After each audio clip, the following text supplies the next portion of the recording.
which he said had contained the rape kit, was left in the doorway of the woman's mother's home. The Hamburg Police and Erie County Central Police Services in New York said all evidence has been accounted for and handled correctly. Kane's lawyer said that he welcomes an investigation of the bag incident since results of the DNA testing favor his client. No charges has been filed in this case yet. Kane went to training camp with the Blackhawks a week ago and made his preseason debut on Tuesday. Now, this isn't the first time Kane has run into legal issues. In August of 2009, Kane and his cousin were arrested in Buffalo after an altercation with a cab driver. Stephen A., are you okay with Kane playing during this investigation? No, I am not. But it would happen to be because of the absence of an uproar over Patrick Kane. Now, let me be very, very clear. To my knowledge, he has not been charged. We understand that. He has not been charged. He has not been charged. Yes. That is entirely different from Ray Rice, who was charged. It is entirely different from Greg Hardy, who was charged. But to me, that's a legal issue as it pertains to law enforcement and what have you. My indictment is not against them. It would be against Patrick Kane if he is guilty of such acts. Yeah. He definitely needs to be in jail. If he is innocent of such allegations, then my apologies for even bringing up this subject, because it puts him in a national spotlight even more so. And if he is innocent, he doesn't deserve that, if he is innocent. Having said that, my issue pertains to this. The National Hockey League, men's tennis, the PGA have no domestic violence policies whatsoever.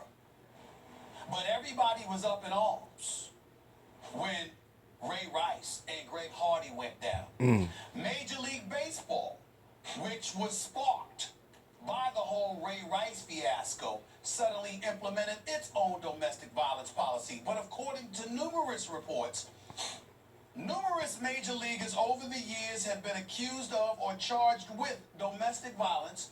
And in the last quarter century, however, none has been punished on a league level.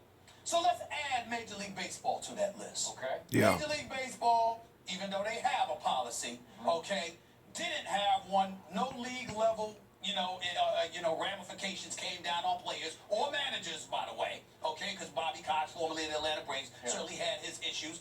Nothing with the PGA, nothing with tennis, nothing with the National Hockey League. Does anyone see a pattern here? These are predominantly white-dominated sports. Say that shit. But when it comes to the National Football League and when it comes to the National Basketball Association, everybody is up in arms talking about there's an epidemic going on. Let's address it. Now, let me be very, very clear. I am a black man. Yeah. Unapologetically. I have never been involved in domestic violence in my life. I have never put my hands on a woman in my entire life. And I'm here to vouch for a vast majority of players in the National Football League and the National Basketball Association who happen to be black, who have never done such things. But when you see the few incidences that have taken place, and you see the uproar, and you see a nation standing up and saying this is a problem that we have to address, to the point where Roger Goodell's job was supposed to be on the line until the owner stepped up and said, we think he's doing a fine job, compelling Adam Silver to then step in and to make sure that something was implemented as it pertained to that, and that was publicized. You had two leagues in the United States of America that had to stand up front and center and say, this is definitely an issue that we will address. We have given it the attention that it deserves. But you have a guy who is a star in the National Hockey League who is being accused of such things, not charged, I understand that, but is being accused of such things. And I don't see an uproar. I don't see, I'm not saying it hasn't been reported. ESPN has reported it on SportsCenter. Various publications have written about it. I'm talking about the public uproar when it comes to this. And I'm going to repeat this again. The National Hockey League, the Tennis Association, the PGA, and until recently, Major League Baseball, predominantly white sports. Little to nothing going on here. We even have Gary Bettman on the record, Skip Bayless, on the record. I gotta find this quote right here because they said last September, Commissioner Gary Bettman for the National Hockey League took an active stance against domestic violence and sexual assault while speaking in Toronto.